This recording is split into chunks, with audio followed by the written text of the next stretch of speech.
आरजीकर घटना के विरोध में इस्लामपुर कॉलेज के वर्तमान और पूर्व छात्र सड़क पर उतर आए और दोषियों को सजा देने की मांग को लेकर विरोध जुलूस निकाली। इस दिन जुलूस इस्लामपुर बस टर्मिनल से शुरू हुआ और शहर की परिक्रमा करने के बाद फिर से इस्लामपुर बस टर्मिनल पर समाप्त हुआ। वहीं विरोध मार्च का समापन पथ सभा के साथ हुआ। Bureau report, news Bharat. যুবর একটাই স্বর, জাস্টিস ফর আরজিকর। ছাত্র যুবর একটাই স্বর, জাস্টিস ফর আরজিকর। বন্ধের একটাই স্বর, জাস্টিস ফর আরজিকর। ইসলামপুরের একটাই স্বর, জাস্টিস ফর আরজিকর। ইসলামপুরের একটাই স্বর, জাস্টিস ফর আরজিকর। ছাত্র যুবর একটাই স্বর, জাস্টিস ফর আরজিকর। তোমার রক্ত হবে না কো রক্ত, তোমার রক্ত হবে না কো রক্ত। Justice for RG Kar, justice for RG Kar, justice for RG Kar. এই মিছিলে একই স্বর, জাস্টিস ফর আরজিকর। সব মিছিলে একই স্বর, জাস্টিস ফর আরজিকর। একই স্বর, জাস্টিস ফর আরজিকর। ছাত্র যুবর একই স্বর, জাস্টিস ফর আরজিকর। প্রতিবাদের উচ্চস্বর, জাস্টিস ফর আরজিকর। বিশ্ব জুড়ে একই স্বর, জাস্টিস ফর আরজিকর। বিশ্ব জুড়ে একই স্বর, justice for RG Kar. Justice, justice, justice for RG Kar, justice for RG Kar, justice for RG Kar, justice for RG Kar. গ্রাম শহরে একই স্বর, জাস্টিস ফর আরজিকর। গ্রাম শহরে একই স্বর, জাস্টিস ফর আরজিকর। উপসাগরে বাংলায় ধর্ষকদের ঠাঁই।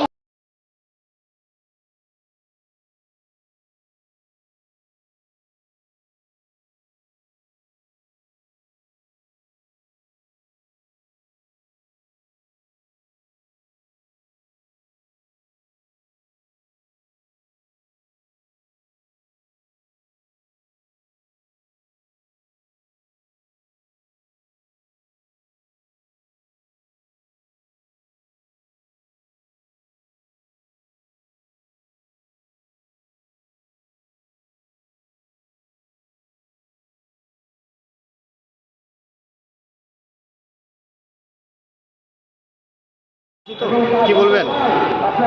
আপনারা জানেন যে আরজি কলেজের নারকীয় হত্যাকাণ্ড, তার বিরুদ্ধে সারা রাজ্যে না, শুধু দেশ না, সারা বিশ্ব জুড়ে প্রতিবাদ চলছে। সেই প্রতিবাদের অঙ্গ হিসাবে ইসলামপুর শহরে আপনারা দেখছেন একের পর এক মিছিল, বিভিন্নভাবে মানুষ তার রাস্তা নিয়ে প্রতিবাদ করছে। তারই অঙ্গ হিসাবে আমরা ইসলামপুর কলেজের যারা প্রাক্তন ছাত্র, সেই প্রাক্তন ছাত্র এবং বর্তমানে কিছু তাদেরকে নিয়ে আজকে আমরা একটা এই আরজি কর ঘটনা প্রতিবাদে মিছিলের আয়োজন করছি। কোথা থেকে শুরু করেছেন মিছিল? ইসলামপুর বাস স্ট্যান্ড থেকে শুরু হয়, পুরাতন বাস স্ট্যান্ড হয়ে আবার ইসলামপুর বাস স্ট্যান্ডে শেষ হচ্ছে। সেখানে আমাদের যারা ইসলামপুর হাসপাতাল ডাক্তারবাবুরা আছেন তারা আসছেন, তাদের সংক্ষিপ্ত ভাষণের মধ্যে দিয়ে আমরা প্রোগ্রাম শেষ করি। এখানে একটা পথসভা হচ্ছে। পথসভা হচ্ছে। বলছি আজ প্রতিবাদ মিছিল করলেন, কি বলবেন? দেখুন, আমাদের আরজিকর কাণ্ড নিয়ে, আরজিকরে যে ন্যাক্কারজনক ঘটনা ঘটেছে সেই প্রতিবাদ চলছে, চলবে এবং এই প্রতিবাদ বন্ধ হওয়ার নয়। যেভাবে রাজ্যের প্রশাসন এই প্রতিবাদকে বন্ধ করতে চাইছেন, এই প্রতিবাদ আরও তীব্র থেকে তীব্রতর হবে। আজকে কারা প্রতিবাদ জানাবেন? আজকে আমাদের ইসলামপুর কলেজের প্রাক্তনী যারা আছেন এবং বর্তমান ছাত্রছাত্রী যারা, তারা এই প্রতিবাদ মিছিলে অংশগ্রহণ করেছেন স্বতঃস্ফূর্তভাবে, এবং তারা আগামীতে আরও যে প্রতিবাদ মিছিল হবে সেটাতেও তারা অংশগ্রহণ করবে। কোথা থেকে শুরু করেছেন এই মিছিল? আমাদের ইসলামপুর বাস টার্মিনাস থেকে শুরু হয়ে পুরনো বাস স্ট্যান্ড ঘুরে আবার বাস টার্মিনাসে আমরা শেষ করছি। কি নাম আপনার নাম? অমল দাস।